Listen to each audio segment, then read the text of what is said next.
കനത്ത മഴയിൽ വെങ്ങാട് നഗറിലെ സംരക്ഷണ ഭിത്തി തകർന്നു. ആദിവാസി കുടുംബങ്ങൾ ആശങ്കയിൽ. ചാലിയാർ പഞ്ചായത്തിലെ വെങ്ങാട് നഗറിലെ സിന്ധുവിന്റെ വീടിന്റെ പിറകുവശത്തെ സംരക്ഷണ ഭിത്തിയാണ് തകർന്നു വീണത്. 4 ആദിവാസി കുടുംബങ്ങളാണ് ഇവിടെ താമസിക്കുന്നത്. ഇതിൽ 3 വീടുകൾ കാലപ്പഴക്കം കൊണ്ട് ഏതു സമയത്തും തകർന്നു വീഴാവുന്ന അവസ്ഥയിലാണ്. 10 സെന്റ് സ്ഥലത്താണ് 4 വീടുകളും ഒരു പശുത്തൊഴുത്തും ഉള്ളത്. ഒന്ന് നിന്ന് തിരിയുവാൻ പോലും സ്ഥലമില്ല. സിന്ധുവിന്റെ മകളും ITDP പ്രൊമോട്ടറുമായ സുനിധ പറയുന്നത് ഒന്ന് കേട്ടാൽ മതി, ഇവരുടെ ദുരിത ജീവിതത്തിന്റെ നേർക്കാഴ്ച മനസ്സിലാക്കുവാൻ. ഇപ്പൊ ഇന്നലെ രാത്രി തന്നെ ഞങ്ങള് ഇവിടേക്കാണ് കിടക്കാൻ വന്നത്. കാരണം അവിടെ വീട്ടിൽ സൗകര്യം ഇല്ലാത്തതുകൊണ്ട് ഞങ്ങൾ രണ്ടാളും ഇവിടേക്ക് കിടക്കാൻ വന്നു. അപ്പോഴത്തേന് നല്ല കാറ്റും ഇടിയും മഴയൊക്കെ ഉണ്ടായിരുന്നു. അപ്പോൾ ഇവിടെ ഞങ്ങൾക്ക് സുരക്ഷിതമല്ല നിൽക്കാൻ. കാരണം ഒന്നാമത് ഈ പ്ലാവുണ്ട്, തേക്കുണ്ട്, രണ്ടും വീടിന്റെ മേലേക്ക് വീണ് കഴിഞ്ഞാൽ ഞാനാണെങ്കിൽ 9 മാസം ഗർഭിണി കൂടിയാണ്. അപ്പോൾ ഞങ്ങൾക്ക് അവിടെയും സുരക്ഷിതമല്ല, ഇവിടെയും സുരക്ഷിതമല്ല. ഇന്നലെ രാത്രി ഇവിടുന്ന് ഇപ്പോൾ ഇടിയും മഴയൊക്കെ വന്നപ്പോഴത്തേന് ഞങ്ങൾ അവിടേക്ക് ഓടിപ്പോയി. വീട്ടിലേക്ക് ഓടിപ്പോയാലും അവിടെ ഒരു ഭാഗം ഇടിഞ്ഞു. ആകെ ബുദ്ധിമുട്ടാണ് ഞങ്ങളെ അവസ്ഥ. രാത്രി ഉറക്കല്ല, ഉറക്കത്തുനിന്ന് കുറേ ദിവസം രാത്രിയിൽ മഴയൊക്കെ പെയ്യുമ്പോഴത്തേന് രാവിലെ നേരം വെളുപ്പിക്കും ഞങ്ങൾ ഉറങ്ങാതെ.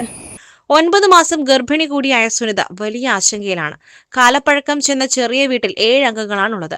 അതിനാൽ എല്ലാവർക്കും കൂടി കിടക്കാൻ പോലും സ്ഥലമില്ല. അതിനാൽ സമീപത്തെ സ്വകാര്യ വ്യക്തിയുടെ റബ്ബർ തോട്ടത്തിൽ പ്ലാസ്റ്റിക് ഷീറ്റ് കൊണ്ട് താൽക്കാലികമായി കെട്ടിയ ഷെഡിലാണ് സുനിതയും ഭർത്താവ് പ്രഭുവും കിടക്കുന്നത്.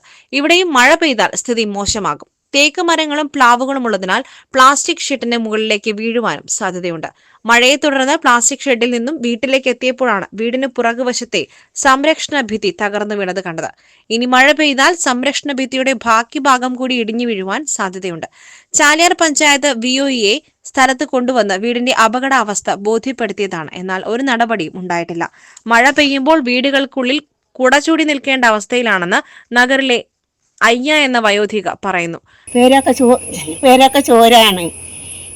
ഞങ്ങളെ തൊയ്ത്തും ഒരു ഭാഗത്ത് പോയി. പിന്നെ ഞങ്ങൾക്ക് പേരിൻ്റെ ഉള്ളൊക്കെ ചോർന്നിട്ട് കൊടയും ചൂടി നിൽക്കേണ്ട സമയം അയക്കണ്. അപ്പോൾ സ്ഥലമാണ് വെച്ച് രേസം സ്ഥലമുള്ളൂ. ആ സ്ഥലത്താണ് ഞങ്ങൾക്ക് 2 കുട്ടികൾ ഞങ്ങൾ ഈ പേരിൽ നിൽക്കുന്നത്. ഞങ്ങളെ കുട്ടികൾക്ക് കുട്ടികൾക്ക് നിൽക്കാനുള്ള സ്ഥലമല്ല, ഞങ്ങൾക്ക് നിൽക്കാനുള്ള സ്ഥലം ഒരു സ്ഥലമുള്ളൂ. ആ സ്ഥലത്താണ് പേരെ ഇങ്ങനെ ചോർന്ന് നിൽക്കുന്നത്. പഞ്ചായത്ത് ഓഫീസ് കയറി ഇറങ്ങിയിട്ടും ഒരു ഫലവുമില്ലെന്ന് നഗറിലെ ബാലനും പറയുന്നു. ഞങ്ങളെ പഞ്ചായത്തിൽ 2-3 വട്ടം തൊഴിലുറപ്പ് മുടക്കി ഞങ്ങൾ ഒരു വീടിക്ക് വേണ്ടി എഴുതി കൊടുത്തു, ഒരു തൊഴുത്തിന് വേണ്ടി എഴുതി കൊടുത്തു. അതൊന്നും പഞ്ചായത്തിൽ പോയിട്ട് ഞങ്ങൾക്ക് കിട്ടിയിട്ടില്ല. അപ്പം ഞങ്ങൾക്കൊരു വീട് വേണം, ഒരു തൊഴുത്ത് വേണം. അത്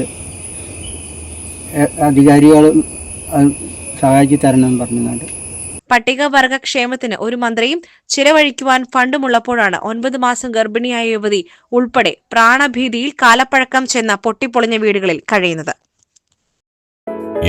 gold, pure gold. Group Nilambur.